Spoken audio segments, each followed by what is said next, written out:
Subscribe now and press the bell icon. Never miss an update. Hello friends, welcome to my YouTube channel Falak academy.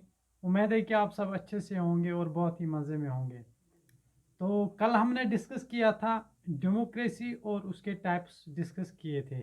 तो आज हम discuss करने जा रहे हैं history and development of democracy. जो democracy है, one of the form of government जो है, ये इसकी हिस्ट्री क्या है और डेवलपमेंट ये कहाँ से आई और कैसे डेवलपमेंट इसका हुआ, क्या हमारे पास जो है आ गई। तो स्टार्ट करते हैं हम डेमोक्रेसी इन एंशिएंट टाइम्स। तो पहले हम डेमोक्रेसी देखेंगे एंशिएंट टाइम्स में डेमोक्रेसी कैसी थी। तो अराउंड 2500 ईयर्स एगो, तो 2500 साल पहले हम देखेंगे in ancient Greece the people of city state of Athens develop a way of decision making that was different from the autocratic way of past 2500 years ago। तो 2500 साल पहले हम देखते हैं जो एंशिएंट ग्रीस था, वहाँ पे एक सिटी स्टेट था एथेंस। तो वहाँ के जो लोग थे, जब उन्हें कोई डिसीजन लेना होता था तो वो एक डिफरेंट तरीके से लेते थे, जो ऑटोक्रेटिक वे से बहुत डिफरेंट होता था। जो ऑटोक्रेटिक वे से बहुत डिफरेंट होता था। तो पहले हम देखेंगे कि ऑटोक्रेटिक होता क्या है। An autocratic system of government is a government where one person or group take decision on behalf of people. तो ऑटोक्रेटिक सिस्टम वो सिस्टम होता है, वो गवर्नमेंट होता है जहाँ पे जो डिसीजन मेकिंग होती है वो एक ही पर्सन लेता है ऑन बिहाफ ऑफ पीपल, या एक ग्रुप ऑफ पर्सन जो डिसीजंस है वो लेते हैं। तो एंशिएंट ग्रीस जो था, एंशिएंट ग्रीस सिटी स्टेट जो एथेंस जो सिटी स्टेट था, वहाँ पे उनका जो डिसीजन मेकिंग था वो बहुत डिफरेंट था। तो हम देखेंगे कि कैसे डिफरेंट था। तो एंशिएंट ग्रीस था, Athens was the first city state to allow ordinary citizen access to government office and courts. तो जो एंशिएंट ग्रीस में जो एथेनास थे, वहाँ पे बहुत से सिटी स्टेट्स थे, जैसे स्पार्टा था, एथेंस थे। तो जो एथेंस है, एथेंस सिटी स्टेट है, वो पहली सिटी स्टेट है जिसने वहाँ के ऑर्डिनरी सिटीजन को, आम शहरी को वहाँ पे अलाउ किया कि आप गवर्नमेंट ऑफिस जो है संभाल सकते हो और कोर्ट्स जो है वो भी संभाल सकते हो, अदालत।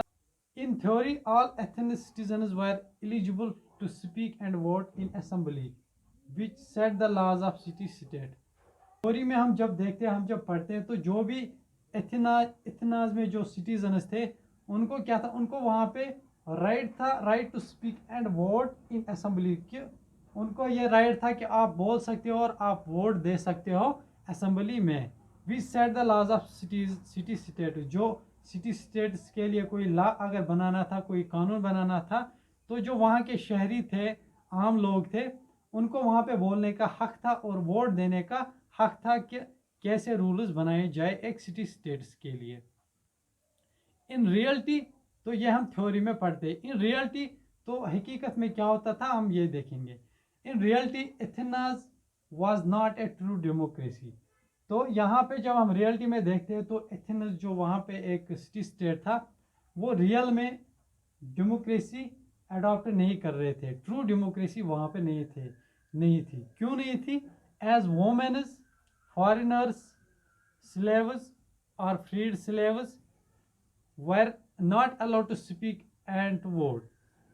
वहाँ पे रियल डेमोक्रेसी नहीं थी, क्योंकि जो वहाँ पे औरतें थी, फॉरेनर्स थे, जो वहाँ पे फॉरेनर्स भी थे एथेंस में, या स्लेव जो थे, या फ्रीड स्लेव्स हम कहेंगे, जो दूसरों के घरों में काम करेंगे, जैसे हम नौकर कहते हैं वैसे स्लेव्स। और फ्रीड स्लेव्स जो, इनको वहाँ पे बोलने का और वोट डालने का हक नहीं था। So according to rule of citizenship, both parents must have been Athenian citizens. Citizenship rule के तहत एथेंस में अगर वहाँ पे कोई पर्सन कहता कि मैं पार्टिसिपेशन करूँ या वोट डालूँ असेंबली में, तो उसके लिए ये ज़रूरी था, मस्ट था कि उसके जो पेरेंट्स हैं वो एथेनियन सिटीज़न हो, पहले वो एथेन सिटीजन हो, ना कि वो स्लेव्स में हो या फ्रीड स्लेव्स में हो। तो वो एथेंस में ज़रूरी होना चाहिए, तभी वो पर्सन जो है असेंबली में वोट डाल सकता था या पार्टिसिपेशन कर सकता था, टेक पार्ट इन असेंबली। तो the democracy was in small minority of people. तो जो डेमोक्रेसी था वो एक स्मॉल, वो एक माइनॉरिटी पीपल्स में था जो वहाँ पे एथेंस रहते थे, उन्हीं में जो डेमोक्रेसी थी, वो जो डेमोक्रेसी थी वो अडॉप्ट हो रही थी। However, it is the closest any country had come to establish a democratic society at that time। तो फिर भी जो एथेंस थे, एथेंस सिटी स्टेट थे, वो वहाँ पे पहली कंट्री थी, या ग्रीस हम कहेंगे पहली कंट्री थी जिन्होंने क्या किया, जिन्होंने डेमोक्रेटिक सोसाइटी बनाई उस टाइम में, पुराने। तो ये था इंशंट टाइम में डेमोक्रेसी कैसे आगे बढ़ी। अब हम देखते हैं डेमोक्रेसी इन मॉडर्न एज। तो अब हम देखेंगे जो डेमोक्रेसी थी कि वो मॉडर्न एज में कैसी थी और कैसे आगे बढ़ी। तो हंटिंगटन पॉलिटिकल साइंटिस्ट, हंटिंगटन एक पॉलिटिकल साइंटिस्ट था, उसने क्या किया, identify democracy in 3 long waves. तो उसने जो डेमोक्रेसी थी 3 लॉन्ग वेव्स में, 3 वेव्स में तकसीम किया, आइडेंटिफाई किए, या 3 डायमेंशन में ये आइडेंटिफाई किए। The first begin in early 19th century in USA. तो पहली जो है वो 19th सेंचुरी में स्टार्ट होती है यूएसए में। When they allow right to vote to a large proportion of male population, कि जब यूएसए ने बहुत सारे लोगों को वहाँ पे अलाउ किया था कि आप वोट जो है डाल सकते हो, आप कंटिन्यू टिल 1920s। तो ये जो वोट डालने का सिलसिला था डेमोक्रेसी का, ये 1920s तक चलता रहा। During this period some 29 democracies were come into being. तो इस पीरियड के दौरान 29 डेमोक्रेसी जो है बन गई थी, या हम ऐसे कह सकते हैं कि 29 कंट्रीज ने ये जो डेमोक्रेसी है अडॉप्ट की थी। With the accession of Mussolini come to power in Italy in 1922। तो जब मूसालिनी वो प्राइम मिनिस्टर था इटली का, जब वो प्राइम मिनिस्टर बना इटली का 1922 में जब मूसालिनी इटली का प्राइम मिनिस्टर बन गया, तो उसने क्या किया, उसने वहाँ पे जो डेमोक्रेसी के इंस्टीट्यूशंस थे उनको ख़त्म कर दिया और अपनी जो डिक्टेटरशिप है उसको वहाँ पे इन्फोर्स कर दिया। तो वहाँ पे फिर डेमोक्रेसी ख़त्म होगी और डिक्टेटरशिप चलती रही। तो वो जो वहाँ पे जो भी लॉज या पॉलिसीज बना रहे थे मूसालिनी खुद ही बना रहे थे। एंड लास्ट टिल 1942, और 1942 तक ये डिक्टेटरशिप का मसला जो था ये चलता रहा। The number of democracies decrease to 12। तो ये जो डेमोक्रेसी के नंबर थे 29 1920s में, तो मूसालिनी के आने से, प्राइम मिनिस्टर बनने से इटली में ये डिक्रीज हुआ 12 तक ये डेमोक्रेसी पहुंच गई। The second wave in world war second. तो सेकंड वेव जो थी वो वर्ल्ड वॉर सेकंड के दौरान शुरू होगी 1945 में। Number increase to 36। तो ये जो डेमोक्रेसी का नंबर था ये 36 तक पहुंच गया, कि 36 कंट्री जो थी वो डेमोक्रेसी अपना रही थी, इन्फोर्स कर चुके थे। But again decrease to 30 in 1962 to 1970s। मगर फिर से ये डिक्रीज हो गई 30 तक, 6 इसमें डिक्रीज हो गए, 30 तक डिक्रीज हो गई 1962 और 1970s में।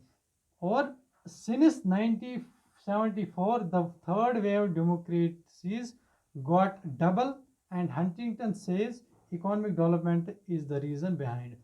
तो 1974 से क्या हुआ, जो थर्ड वेव शुरू जहाँ से होती है, तो जो डेमोक्रेसीज थी ये डबल हो गई। मान लीजिए ये पहले 30 थी, तो अब ये जो है ये 60 हो गई, तो ये डबल हो गई।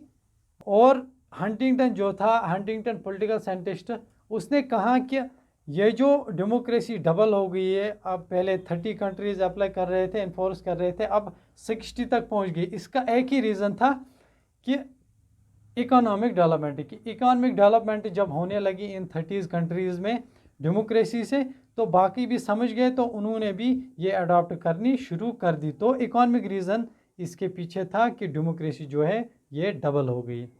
तो ये था डेमोक्रेसी इन मॉडर्न एज कि मॉडर्न एज में डेमोक्रेसी जो है उसकी डेवलपमेंट कैसे हुई और कैसे ये आगे बढ़ी। तो उम्मीद है कि आपको टॉपिक पूरा समझ आया होगा। तो अगले टॉपिक में हम डिस्कस करेंगे फीचर्स ऑफ डेमोक्रेसी कि डेमोक्रेसी के कौन से फीचर्स होते हैं। तो आज के लिए इतना ही। तो उम्मीद है कि आपको टॉपिक समझ आया होगा। क्वेश्चन में ज़रूर बोलेगा। अगर आप चैनल पे नए हो तो प्लीज़ चैनल को सब्सक्राइब कीजिएगा। आपसे मिलते हैं अगले वीडियो में, तब तक के लिए अल्लाह हाफिज़, take care. Subscribe now and press the bell icon. Never miss an update.